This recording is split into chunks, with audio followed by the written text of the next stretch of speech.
بسم الله الرحمن الرحیم. زه نثار محمد تاسو سره نیغ په نیغ د خپل یوټیوب چینل معلومات د کلي نه مخاطب یم.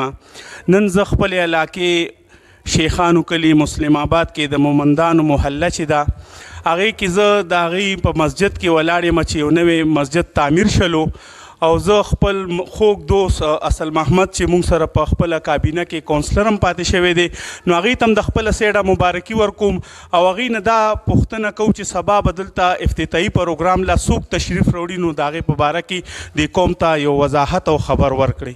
مهرباني نثار بھائی مهرباني. السلام علیکم.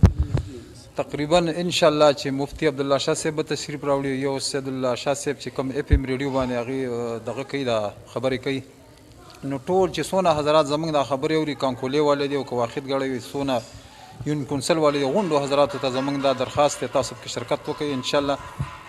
ډېر باوقار او ډېر ښکلی مجلس دی ټول پکې شرکت وکړئ انشاءالله. الله به دله اجر هم درکړي او مهرباني ډېره مهرباني الله مې عزت وکړه. مهرباني مهرباني کونسلر صاحب الله هم خوشحاله کړه. حاجي صاحب تاسو څه پیغام د خپلو کلیوالو له ورکول غواړئ؟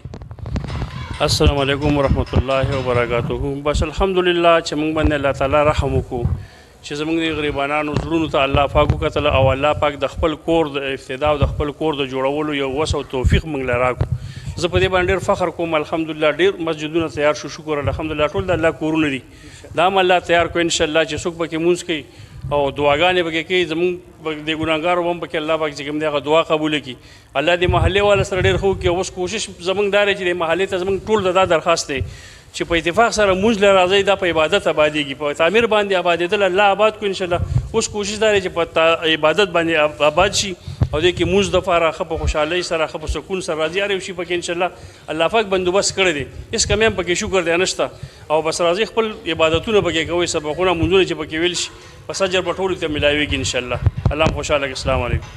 مهرباني حاجي صاحب الله دې خوشحاله کړه. زما د واحد ګړی د مسلم آباد او د احمد آباد د کانکولي څومره کلیوال چې دي هغې ته زما د سیټ نه دا پیغام دی چې سبا لا په دې پرنور پروګرام کې شراکت وکړئ ځکه چې نوم دی مسجد قبا خو محله مومندان اصل محمد صافي صاحب او نور چې کم زمونږ د دې علاقې مومندان دي صافیان دا د هغې په محله کې جوړ شو او د هغې د سیټ نه او زمونږ د سیټ نه ټولې قوم ته دا درخواست او دعوت دی چې په دې پرنور پروګرام کې شراکت وکړئ او ثوابونه حاصل کړئ.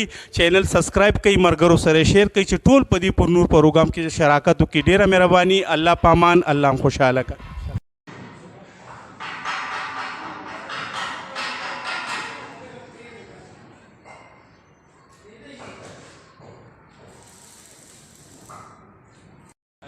الله دې تا خوشحاله کړي. راځه راځه ورشي راغله